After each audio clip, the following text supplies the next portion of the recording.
Yeah, hi those who are listening. This is Tuesday, the 1st of April. Because of the paucity of attendance, and people seem to be out enjoying the good weather or away for various reasons, we're just going to have this session for a shorter time than usual.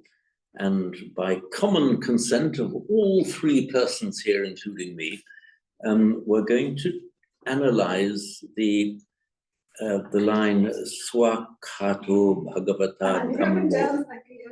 Okay, so that explains why it's shorter than usual, and then we'll come back when we resume next term to the Mangala Sutta.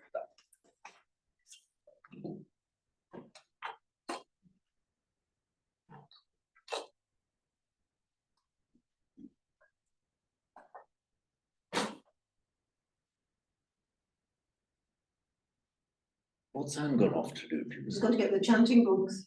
Oh, we all know that bit by heart. I think so. It's perhaps just seeing the words in Pali, I need that actually written down. I was just saying that one occasion at Green Street, I was given the task, or it was suggested to learn the qualities of the Buddha Dhamma Sangha, starting with what you said. But there's a lot of commentary, and I think it's probably the Visuddhimagga, but I remember taking it very much to heart and really, I say enjoying it, really immersed myself. I thought there was so much in it, and even now when I chant it, I'm aware of its meaning more so because of that, but not the precise Pali. As a matter of interest, then, what did you think? Do you think Swakato really means? The root is, okay, you see that on the screen. The root is kya. That root kya means to announce or to proclaim or to state something. And with the prefix a, it's like forth, like to proclaim. It's almost like a shouting forth. And with the, it's in Sanskrit, it's su plus a kyata. Sorry, that's so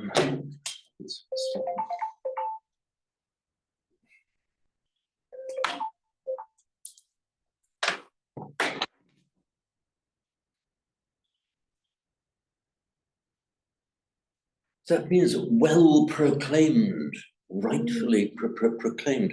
I did see one translation, actually it was at the Hartridge Monastery in Devon, where to my devastation, they started doing their chants in English, not in Pali. And the Swakato Bhagavata Dhammo, the Swakato became well taught, as if somehow the teacher got his teacher's training diploma or something.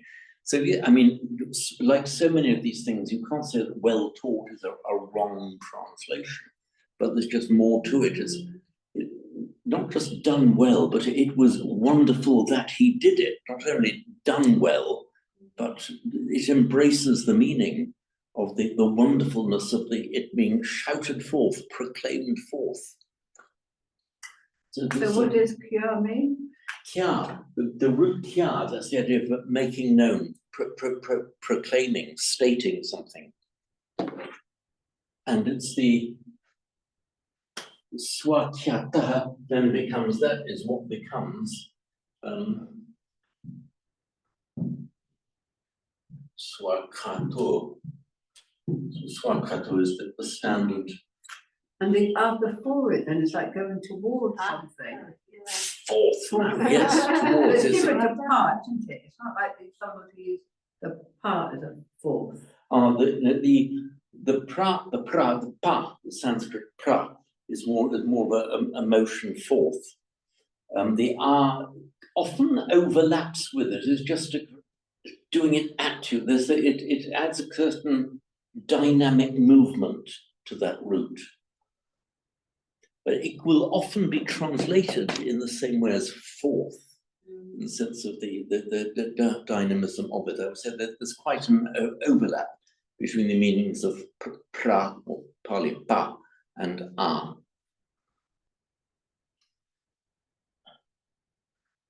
So this thing often has a dynamic meaning, sometimes a pejorative dynamic meaning. So the patti, pat to fall, patti of falling, apatti can mean something that befalls you or an offense that you fall into. So an apatti, the apatti, the dynamic falling, you as it crashing headlong down into something. The apatti, the falling, is one of the words for an ecclesia or a monastic offense. So a monk falls into an apatti, dynamic rose. That A-P-A-T-I. A-A-P-A, double T-I, apatti. So swakato, well proclaimed. Bhagavata Dhammo. Okay, Bhagavata is just the instrumental version of Bhagava. You know what the genitive of that is, don't you? Of what? Sorry, what was Bhagava. the genitive? The genitive. The genitive. Bhagavato. Yeah. Supatipanu Bhagavato. Savaka Sangho. Bhagavato of the Blessed One. So does it mean? And Bhagavata is the instrumental, but by the Blessed One. So when we have Bhagavad Gita in the Sanskrit, That is it's the same word, but the Bhagavat is the combining form. The stem form is Bhagavat. and that means blessed. It does. Well, again, there's a lot to that word. Yeah. The root bhaj. Wait a second. With the root B-A. It must be, well, straight into a rabbit hole. Never mind. It's not in a rabbit hole. We're unpacking. We are We're unpacking. In fact, Mining this is deep what. to find the No, diamond. of course, it's the very second word. What we're doing. It's not a rabbit hole at all. Yeah. Bhagavato, the root bhaj. B-A. B-H-A-J. B-H-A. No, I'm ready for B-H-A-J. Has got a very interesting dual meaning. It's sharing, and it both means receiving a share and also has the meaning of giving a share. Ooh. Yes, that's bhaj. And like so many roots ending in a j, it makes its verbal noun with a g. And my favorite example is the root yuj, makes verbal noun yoga. You see that the whole time. So bhaga. So bhaga originally meant a portion or a share. And then by a kind of spiritual extension, it means that portion of blessedness that you had received, but then with the idea of giving it out. So the Bhagavan is he has received and it's flowing through him. It's the receiving and the giving as well. Where do you, so Bhagavad. And so bhaj, verbal noun, Bhaj. bhaga, same in Sanskrit and Pali. And this is simply with the suffix vat. And that's the same suffix vat as in, well, look at the Bhagavat. This is the stem form, and it's also the combining form. So you have that's why it's the Bhagavat Gita, which by Sandhi, the final t followed by a voiced consonant g becomes a d, Bhagavad Gita. The masculine singular of words ending in vat is in Sanskrit van and in Pali va. So you heard Bhagavan, which is the Sanskrit form of what we call in Pali, Bhagava. Itipisu Bhagava. And in Hindi, in modern Hindi, people talk about Bhagwan, either meaning God or revered gurus, or often referred to as.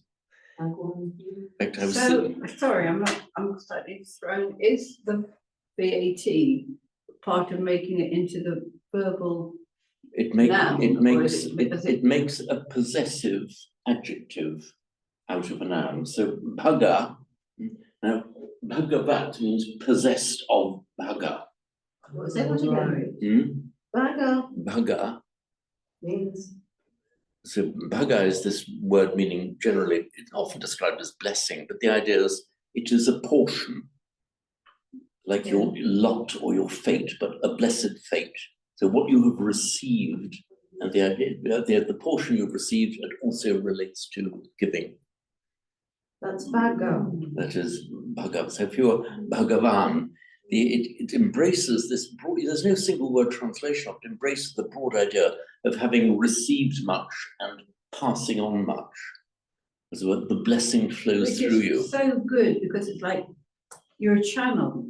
You're a channel. Yeah, that's all you are. Yeah. And if you have to, the Buddha would have kept that channel completely purified. Exactly so. So if none of it came into my idea, my stuff, your stuff, you would just have that complete. It flows through him. Yeah. And that is inherent in the word.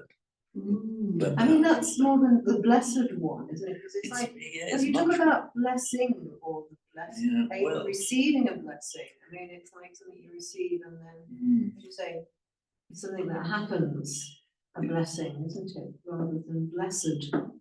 You know, it's often translated the blessed one said, isn't it? Yeah. Bhagwan.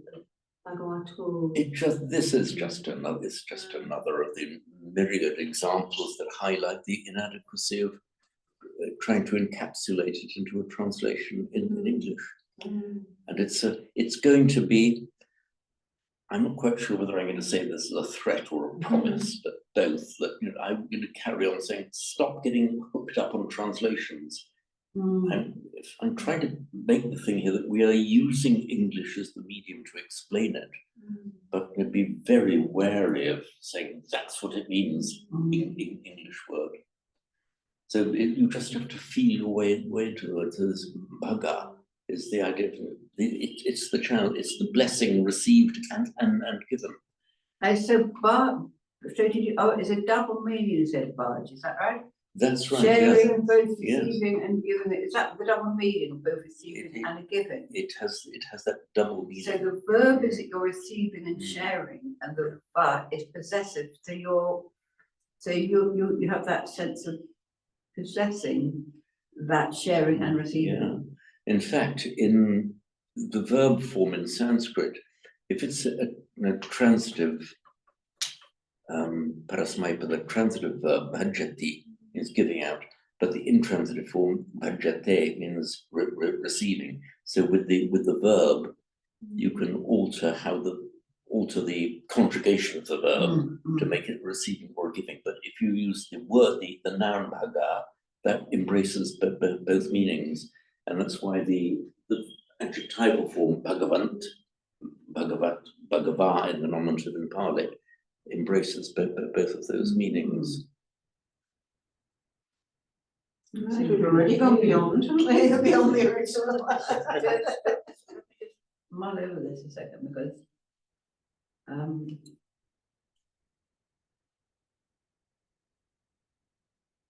yeah, it's really interesting, isn't it? Because if you really are a Bhagavat, you don't have ego. That's right. Yeah. You are a pure channel. Yeah, you're a pure, like Sriram Maharshi or whatever, or the Buddha, and that's why you're so keen to point out to people that if you stroke their egos too much or pump them up, they can't just be a channel. You're actually blocking it in some way. And we've seen that happening with certain gurus in India. Yeah. As if there is something like grace. There's a song, isn't it? The Taze community. Maybe a channel of your grace. There's that lovely Catholic, isn't there? Yeah, maybe a channel of your peace. Yeah, maybe I think Make that's me the a word. channel of Yeah. your peace. I The way think that would it's- be like, yeah. may I Yeah, bring, and that we're exactly. always dark, may I bring light. We had that at our wedding, and I think at Pete's funeral as Oh, well. God, so- I'm a little shivery with that, because it kept coming back to me, maybe a channel for you, great. Yeah, but it could be, But the song, I think, so it's like, in a way, not that anyone could be, because it says, make me a channel for your peace. There's like in a way that allow this grace to flow Yeah. through, or Yeah. let it come to me and then on, you know. but let me just be a channel, like Let a me be a vehicle, channel, yeah. you know. It's the same like being a parent, really, or Yeah. there's a wish to try and just Yeah. allow something to flow through, isn't it? When I was noticing, and that was one of the things I noticed when I was in Egypt, a couple of things, but one was how counterproductive it is if when things happen, that you own it in some way, you know, like say a big bird would suddenly fly over and you think, whoa, that timing was right. And if you make too much, you know, The time is right, and it's lovely that you were blessed with that timing, but it's not yours. It doesn't make you special. For you. Yeah, exactly. I think it's that making you special, making you feel, you know, and I think in spiritual circles that can be around a bit. I know this better, I know. When it came up in the city group, didn't it? You know, if you've got special psychic powers, that could be the last thing that will go. Conceit. Yeah, but I can just see how easy it is to get caught up in that trap, or my meditation, or, but actually, if you could just meditate with that sense of being a channel, you know, it's just purifying and washing And through, you're which not is- yeah. letting it do its stuff. I mean, all this, I mean, really pleased you're saying this because it expresses well the idea of the Bhagavad, the channel of grace. And It almost becomes a title, though, as you say, it's like a Lord, you know, Holy Lord, a Blessed One, a Bhagawan, Bhagwan. They are a Bhagwan, if they, you know, they are the one, or something like that, when the title is given. But that's against the essence of the meaning, but it's not that they are. it is a bit against the essence of the meaning. Actually, interestingly enough, as an aside, that in the Slavonic languages, Bogati, there's that same root bug, but Bogati means wealthy, because you receive. And also in Russian, the word written as Bog, but pronounced as Bog in Russian, actually means God. It's their word for God. Right. Yes. Yeah. So the modern Russian for God is from the same root as Bhagava.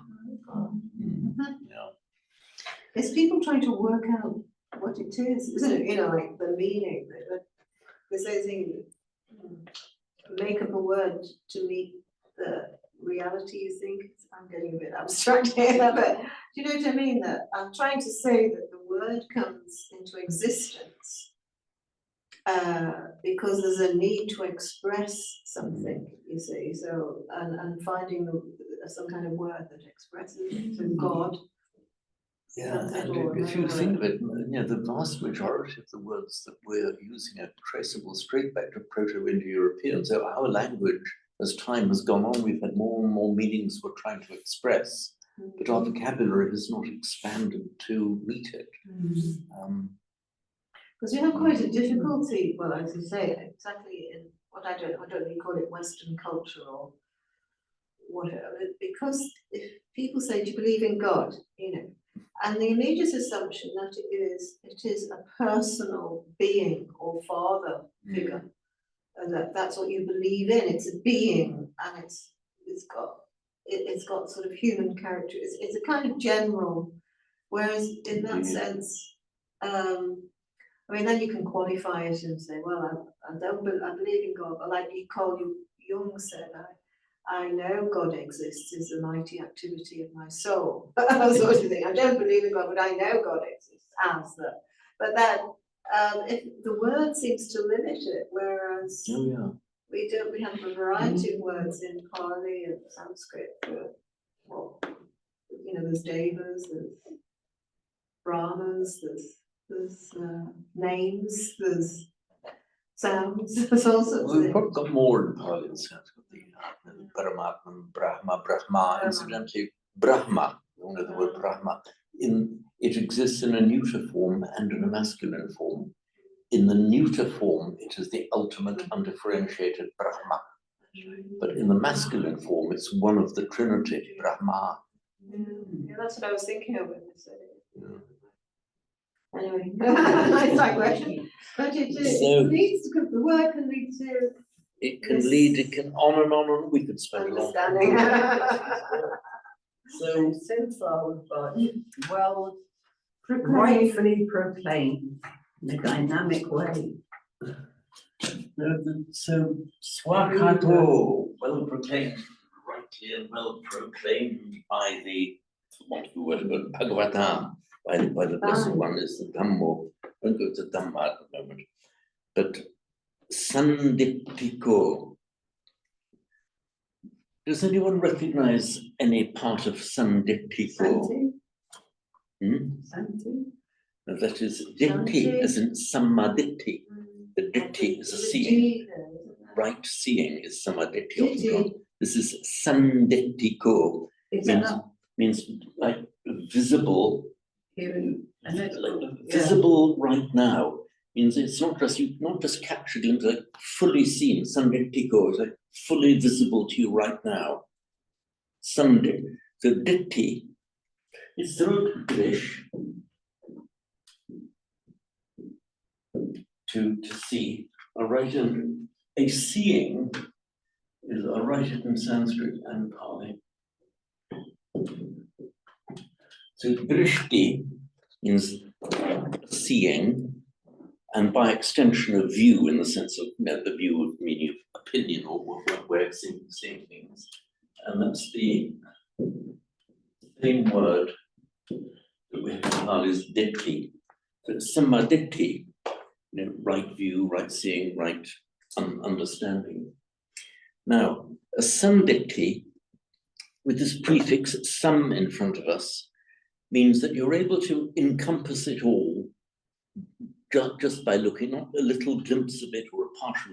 Sandikti means fully seen, and it's visible right now, visible to you, fully visible. And with the suffix ka that just there's a suffix that makes it into an adjective. So the sanditi is the clear seeing, and sanditika just clearly seen. It makes it into an adjective. So the dhammo sanditiko effectively means fully visible right in front of you.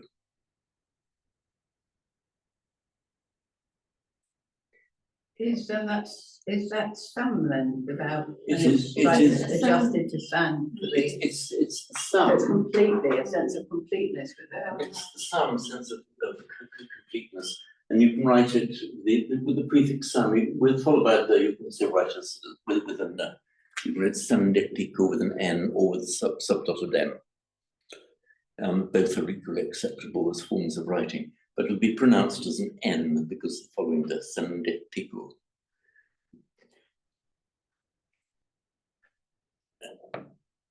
And the next one is akaliko. There's been discussion as to what akaliko actually means. So kala, same in Sanskrit and Pali, kala means time. Not time in the sense of what's the time now, kala, time in the sense of duration of time. Time, as in this particular time, is more samaya. Like an means- occasion, like an occasion. Like an occasion, how many times on that occasion. Ekasmin samaye means on one occasion, the Buddha was saying. Many of the suttas begin, Evamaya Suttam, Ekasmin samaye, at one time means at a certain occasion. It means a coming together. Samaya. Mahasamaya Sutta, Yeah.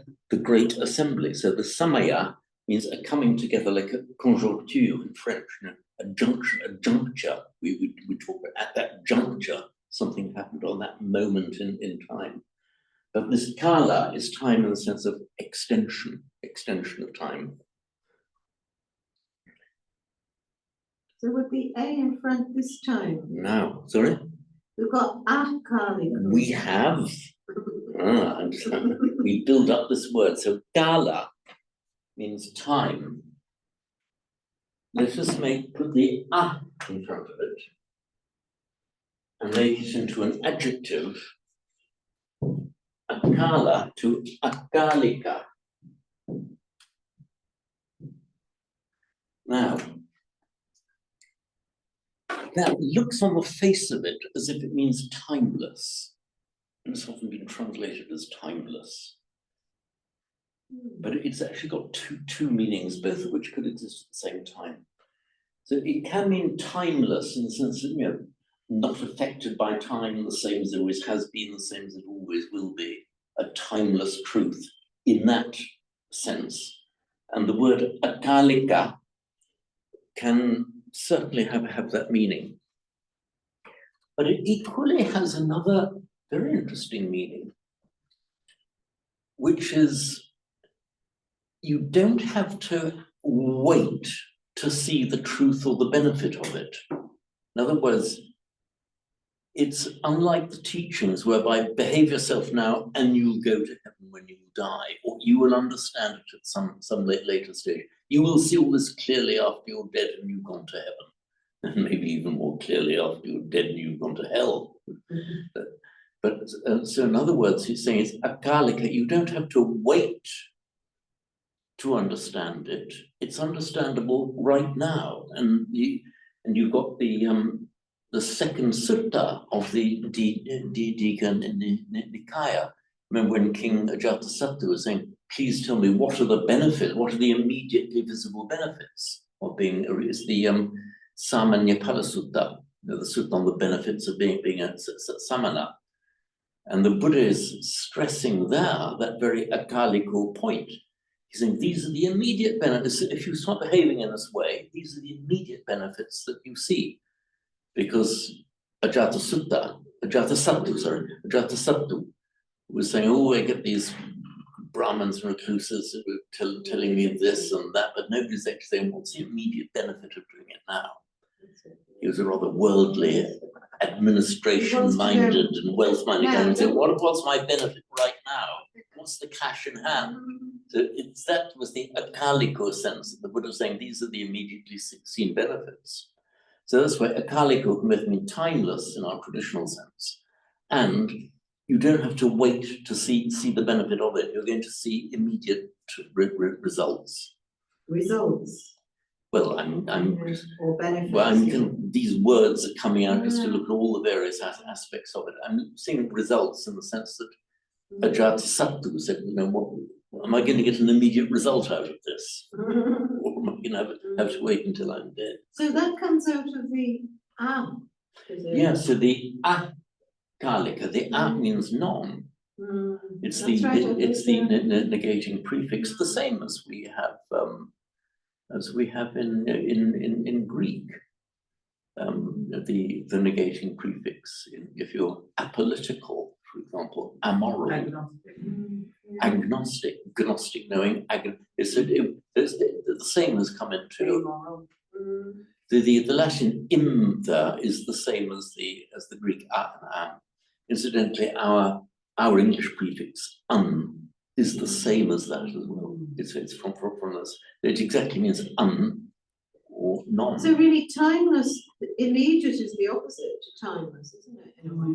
Well, it can, if you look at the shape of the word, it can have both meanings. It can mean timeless as a very literal translation. It can also mean timeless in the sense that you don't have to wait for a long time to see its benefits. You see them now without having to wait a long kala for it to happen. So it's akalika. You don't have to wait about. It's a clever one, that. And if you say, well, which of those does it mean? The answer is, well, probably both. So much in Pali can mean two or even three things. And I suppose also, you can't say, well, if I've been at it for 1 year, 10 years, 20 years, it's got any relevance. Now, I think the thing, well, I think what he's saying is, look, as you go on and on and on, obviously you progress, you advance in the spiritual life. But the point is, you can start to see the benefits immediately. as soon as But you maybe stop. you only see what I was saying now is that you can go through the motions. You can, putting in the time doesn't necessarily, it's a quality of application that matters. That is certainly right. I think the point that's being made here is that obviously, as we know, you go through lifetime after lifetime. Some say, if you're on the right path, it takes a long time to achieve arahantship. Just like that. But the point, I think the point that's being made here is that even though it might take you a long time to become an arahant, you start seeing the benefits the very moment you enter upon the path. The very moment you say, "Ooh, I'm full of ill will. Maybe I'll try this meta lark." You see, I think the point is you see various things immediately, which was the point the Buddha was making to Ajatasattu. But Ajatasattu in Digha Nikaya 2 is pressing, come on, what's the result? What result can I see? And the Buddha actually responded to that, said, these are things you can see immediately. I don't disagree with that. I agree with that entirely. I just say as well, it's a bit like people, there are stories of people getting enlightened in a split second. Oh, there are, yeah. I don't think that's to do with the Akalika. Right. I don't think it's to do. I haven't seen the word. Sometimes the Buddha could say something like, okay, somebody might have done just the right word at the right time. Exactly. But it has that effect only because he's put in all the lifetimes of endeavor, of practice, who's right for the bursting of the bud. Yeah, I would prefer not to use endeavor. It's that inclined his mind towards that, is applied into that mind. That's right, yes. Not necessarily a striving, but maybe. I think it's the sort of nowness of it, isn't it? There's somebody tools. The nowness, actually, you're right there, because the nowness is evident in the Sandipiko, the idea is you're seeing it now in the Akaliko. You won't immediately become a Buddha if you're very far away, but you can immediately start to see some benefit. And it's here for you now. I think that's what I picked up, because obviously the verse is translated in different suttas. It comes forward, and sometimes it's sort of here and now or something. But the sense in which it's now it's there for you now. It's not like tomorrow or in the future or even buried in the past. It's now here. Yeah. You don't have to wait about for it. Don't. There's a lot of work to be done, but you can start picking up your dividends immediately. It's that sense of here and now. Yeah. It's the now that matters. Wake up. So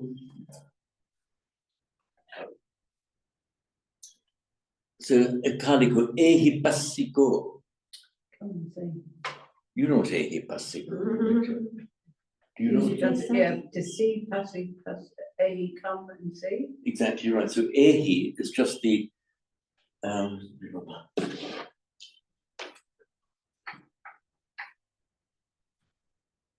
construction of this word is a little bit unusual. Ehi is just the imperative from the root e, to come. So e, to go. So ihi. So ehi just means come. Ehi. And passa is another imperative. Passa means see.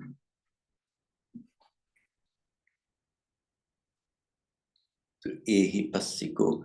So passa, we have this in the word vipassana, kind of seeing into something inside. So a freestanding verb in the imperative, ehi, come. A freestanding verb also in the imperative, passa, see. And this is a little bit unusual. It's combined into an adjective. Adjective by changing the final a to ika. So ehi passika, the come and seeing of religion. Come and see ik with an IC. So it's the adjective created out of those two verbs in the come and see dhamma. Not just because I tell you, come and see. It's Come and see. Come and that's see, come and see. really- Yeah, yeah. it's the same point that the Buddha was making to the Kalamas. Don't just take it on trust because somebody says, look for you, see for yourself, examine it for yourselves. That's how I interpret that. Yeah, that's what I Don't believe think. it because Yeah, I'm saying yeah, it. yeah. See it in operation Yeah, for yourselves. So in other words, it's now continues the same idea. Sanditiko, it's fully visible to you. Akaliko, you can see the dividends from it immediately. Ehipasiko, don't take it on trust. Ehipasa, come and see it for yourselves. Like he's laying out the wares on don't believe I got them, come and see them, I put them on the table in front of you.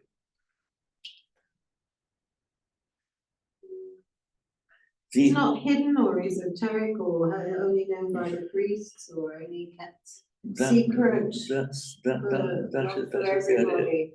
It is not the closed Yeah. fist of the teacher. Yeah. I'm showing it all to you.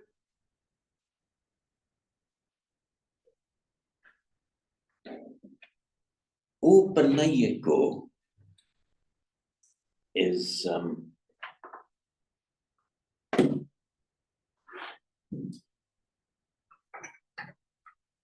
translated as conducive, but it's actually got, I think it was one of these cases where the Buddha, assuming it was the Buddha who said these words, of being a little bit subtle. The Buddha often took Brahmanical terms and gave them his own twist. Yeah. Like the brave bathing, you people think that you're purifying yourselves by bathing in the Ganges. Well, the true purification is, is the hearing and practicing the Dhamma. I think he was doing the same with, and also you people call yourself Brahmins because you were born to a Brahmin family, but the true Brahman or the true Brahman is a person who acts in a certain way. The Upanayiko, I'm fairly convinced, belongs to that same category. I'll tell you why. So we've got the root ni, meaning to lead, from which we get a leader, is a Nayaka. In the chant of the 28 Buddhas, many of them are called such and such a name, Nayaka, meaning leader. And the former Prime Minister of Sri Lanka, Bandaranayake, means the monkey leader from the story of from the Ramayana. So me makes the verbal noun naya. Now the upanaya is the up to, leading up to. So it's the Brahmanical ceremony where it's done at pretty much the age, young teenager. It's a sacred thread. Where the investment, where the upanaya is specifically where it's pretty much the same as the Hebrew bar mitzvah and the confirmation of it. It's a certain ceremony that's done, the upanaya, where the boy or the young teenager is led up to the guru. That's the meaning upanaya. So it's the initiation ceremony, a bit akin, as I say, to the bar mitzvah and the Roman Catholic confirmation. So you make an adjective out of that by vriddhi. Don't bother about that too much at the moment, but you make an adjective out of it. In Sanskrit, upanayika, meaning initiatory or relating to initiation, or that which grants initiation. But let's treat it as being initiatory. And the au of Sanskrit, this au, just becomes an o in Pali, and the rest of the word is the same. So, upanayiko, often translated just conducive, leading to the goal. And yes, it can have that meaning, it certainly can, but also I'm sure it's by no means accidental, but it's from that same word that is used for the initiation among the Brahmins. So just as the Buddha was saying that the true bathing is not just bathing in the Ganges, the true bathing is the bathing in the Dhamma. So equally, the true upanaya, the true initiation, is not the ceremony that the Brahmins perform, but it's the hearing of the Dhamma is the real upanaya. So again, we've got the double meaning here. Yeah, I remember writing that sacred thread ceremony, because it's quite a good topic, I feel like, when they were teaching. You said upanai, UP. So upa, it's actually cognate with our English word up. Yeah. And just as we go up to somebody in Sanskrit and Pali, upagacchati. So upa means both up in the sense of from down to up, but equally upa meaning approaching. As in Upanishad, approaching down, sitting. You go up to somebody, go up to your teacher and sit down. It's also about teaching, isn't it? Being ready to receive teaching in the ceremony. That's right, because you have in the Brahmanical ceremony, the Upanaya is at the same kind of age. Yeah. You have in the Jewish faith, you have the bar mitzvah, and in the Roman Catholic faith, you have the confirmation. Receiving a young teenager, you're ready now to start receiving the higher teaching, ready for the initiation. So I'm fairly convinced that this word here was being used in that double meaning. It's got a meaning of conducive, it leads you there, but equally ready to receive. But equally giving a Buddhist twist to the Brahmanical Upanaya initiation. Upanayiko. What's the next one? Pachatam. Is that the Pachatam Veditabu Vinyuhi? Is that okay? Veditabu.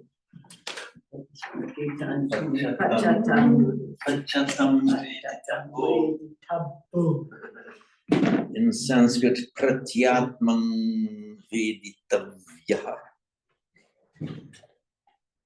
So let's look just veditabo for a moment.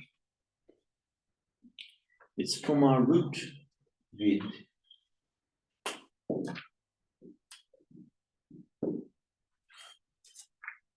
Meaning to know. It's from the ancient root to see, which we get in Latin, videre, video, vision. But that was the ancient Indo-European meaning, embraced both knowing and seeing. And it's the same word that's come into English as wit, witting. If you do something, wit in the sense of not funny remark, wit in the sense of you do something unwittingly. Or keep your wits about you, keep that same meaning of wit, meaning knowing. So veditavya, right? Sanskrit.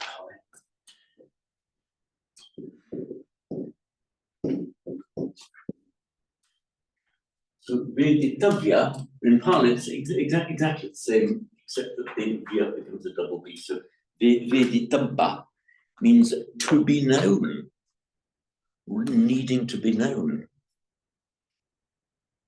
Did you say needing to be known? Having to be known. This is the future passive participle. To be known. Something has to be known.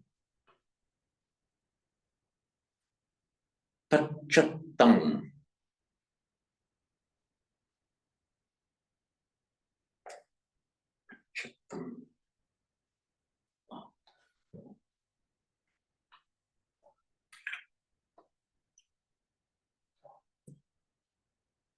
This pachatam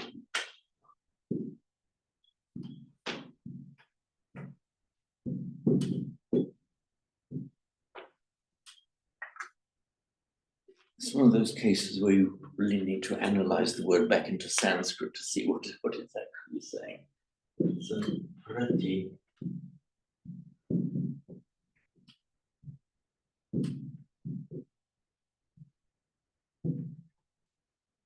This is the Atma. This is the Atma. Oneself. the Atma. Yes. So prati Atma with regard to oneself.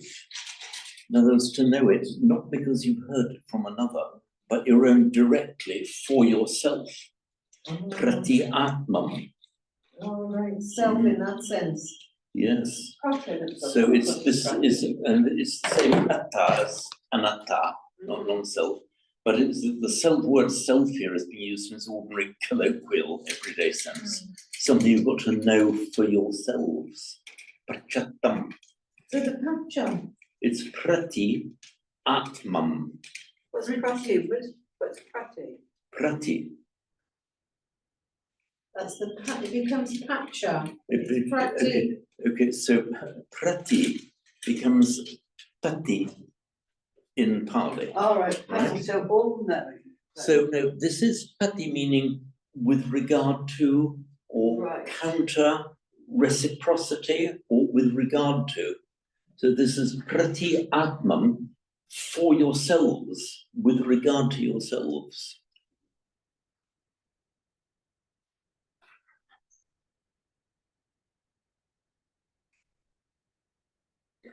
Pretty much correctly translated as to be known for yourselves or to be known by the wise, vinui, for themselves or by themselves.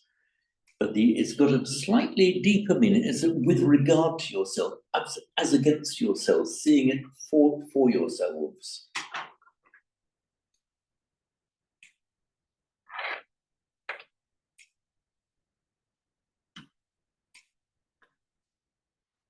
You can see now how a lot of these words in this verse relate to that sense which you've spoken of before about you can't take this teaching from another teacher, or I've read you can't take it from another teacher. Don't take it on face value. Don't accept doctrine unless you understand what it means for yourself. Exactly. In lived experience. I know there's a chapter in that book, The Buddha's Way by Saddhatissa, where and it was one of the first books that I read that kind of turned me on to it. And it was very much this sense of you can only don't trust in the teaching unless it's your own truth. It's true for you, and you know it for yourself, by yourself, through your own investigation. It's almost like, I'm exaggerating, but don't necessarily trust what others say unless you understand it for yourself. Yeah, it's not meant to be a conceptual thing. Yeah, on those lines. That is very, very much the point. All of this is encapsulated in just these few words in pachattam veditambo. And the very force of pachattam, it is the opposite of because you've heard it from somebody else. Pachattam, for yourself, by yourself, for yourself, with regard to yourself. And also not to try and pass it on to somebody else without when you don't know it as well. I suppose that is true, yes. Yeah. So you're meant to fully know it for yourself. Fully know it for yourself. Yeah, because if you're passing it on without a certain it. level of understanding of what you're passing on, you're perpetuating the error of, well, I've heard this, take it from me because I've heard it from so-and-so, which is against the teaching. So, Vinyu. I was talking about Matanyu last time, was I talking about Matanyu last week? A knower of the measure.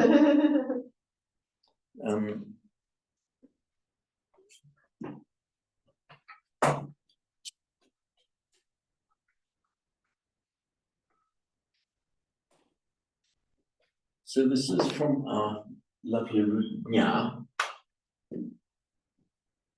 to know.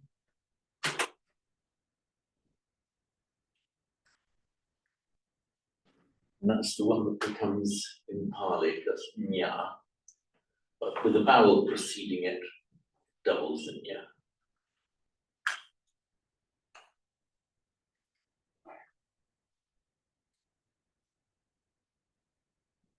When it comes as at the end of a compound, it means the knower of something. So if you, and in Pali, but not in Sanskrit, it can make the final form new, meaning a knower of.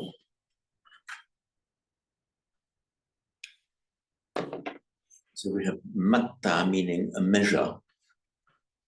And for example, when it's a virtuous thing to be a matanu, but in respect of what? For example, the monks have to be matanu in respect of eating, for example, or sleeping. They have to know they've got to do it, but they've got to know when to stop, know what is the correct measure of it, the matanu. We have vijnana.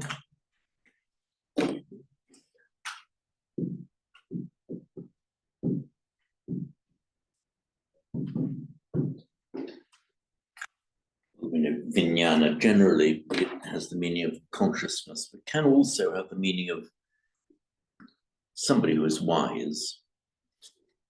And that's where we get the vinyu. Somebody is full of vijnana, but vijnana in the sense of wisdom.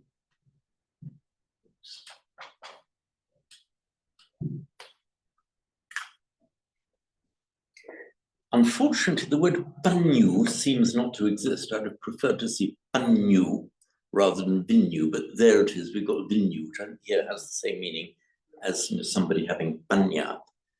Because normally we distinguish between panya's wisdom and vijnana, meaning consciousness. But vinyu, from the same root as vijnana, appears here to mean somebody who has panya.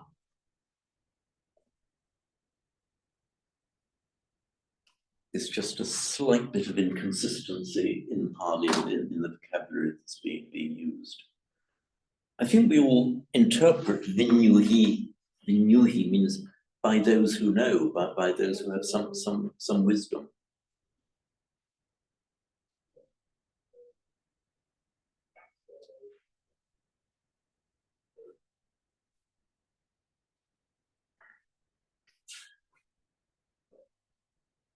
So this now gives us, hopefully we'll now have a deeper feeling for Swakato Bhagavata Dhammo Sandiptiko Akaliko Ehipassiko Opanayiko Pachatam Veditabbo Vinyuhi.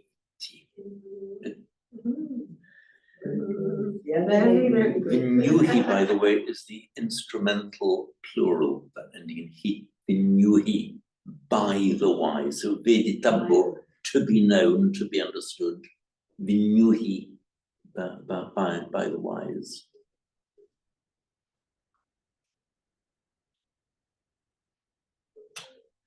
So just in those few words, there's kind of so much etymology, and every part of these words is. If you analyze the words, the meaning becomes so transparent and forceful.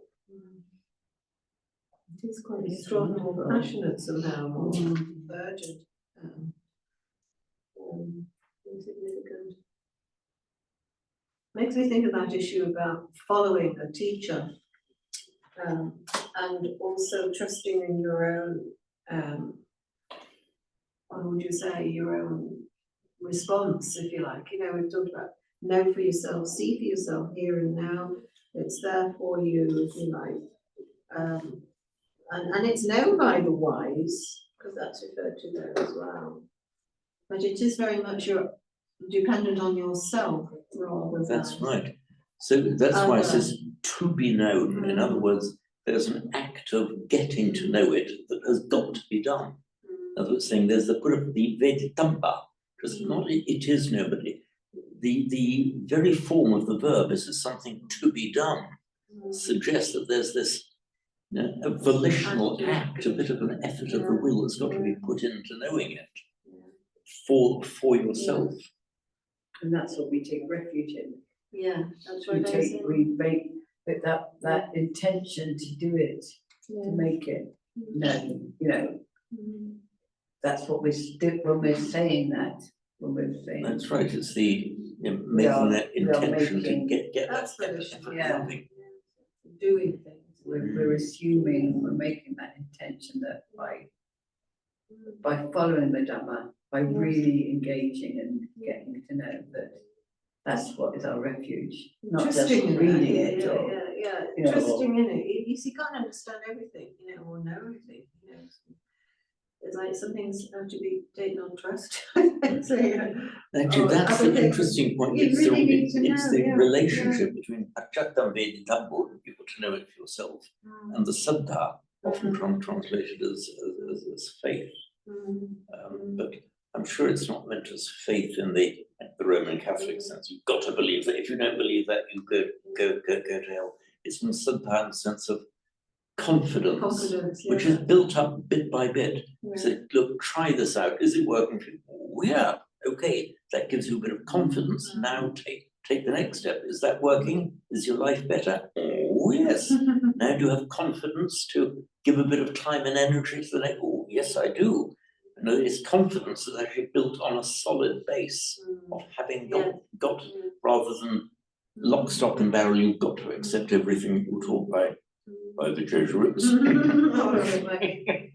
I just heard it in conversation, talking about, you know, what to believe in, or I just remember this saying, oh, just want to follow. I can't be fathoming all this out. She didn't say that. She also just want to follow, like almost sink into a passive kind of devotion, maybe. To someone who knows the way, and I'll just follow, as opposed to, because sometimes you can't fathom everything out yourself. But I mean, I've always felt this path, as far as I was concerned anyway, was very much dependent on me, if you like, me being, you know, myself sort of thing, not in an ego kind of, you know, how much I was prepared to explore, investigate, do.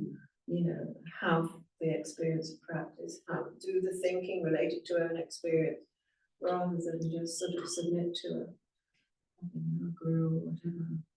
But people do want to do that.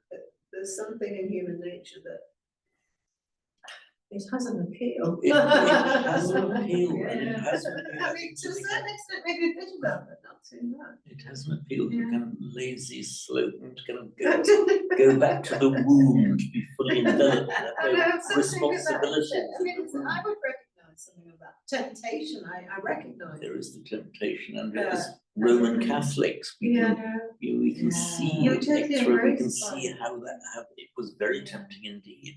Welcome back in, just give us your complete faith and devotion, don't question it. You're back into the womb, no more responsibilities. That's it. Yeah, that's to the priest. Infallible. Yeah. So Authority. this interesting word, before we wind up, this interesting word, saddha, meaning faith. Faith, and I mean, it does feel a bit rough. Oh, yeah. Oh. Yeah. I do faith that would be a good one to finish. Oh. Okay, let's look It's at all another time. saddha.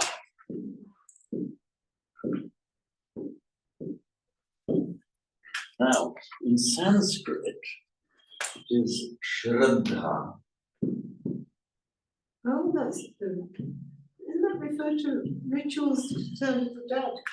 Sorry? Shraddha rites. Yeah, it's the same word. Pali, sorry, Sanskrit, shraddha, Pali, saddha. Now, back to pure historical linguistics and etymology, you very often find that this sh sound turns up in Greek and Latin as a k. So this used to be two, it is shrad, originally it's two words, shrad, and ha, to place your shrad in something. Now, let's turn that into Latin.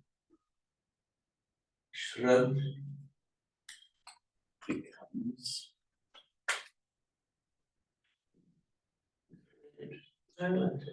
it's the same word. And in Latin, the verb in later Latin, credere, credo in unum Deum. But credere used to be creddare, to give your cred, to give faith, to give trust. It was an act of placing your trust. So the shrad, cred in Latin, sub in Pali. And the meaning, as we've discussed, it's not just accepting something because somebody says so, which in fact we're expressly told not to do. It's just that feeling of confidence in something. But confidence that has to be based on something genuine, certainly not the blind faith. That's how I interpret it. It's the ehipasiko. Come and see for yourself. Do you like it? Is it work? That's exactly what the Buddha was doing with Ajatasattu. He started off with the most simple and obvious things. Now, is that worth having? Oh, yes, says Ajata. And then that happened. Oh, yes. So it's built up gradually, but on the building blocks of what is obviously visible. Obviously visible here and now. That's another example. Here for you, here and now. Okay. Keep my trust. Yeah. Going home. Yeah. Oh, and it was good to see you. I'm Okay. glad you came out. Yeah, no, I'm glad I came out too. How long have you been here? Just about 4 Okay. years? Okay, we'll wind up there now, so I'll finish the recording. Yes, I got back. Well, the plane got delayed on Friday night. It should have left at 5 in the evening.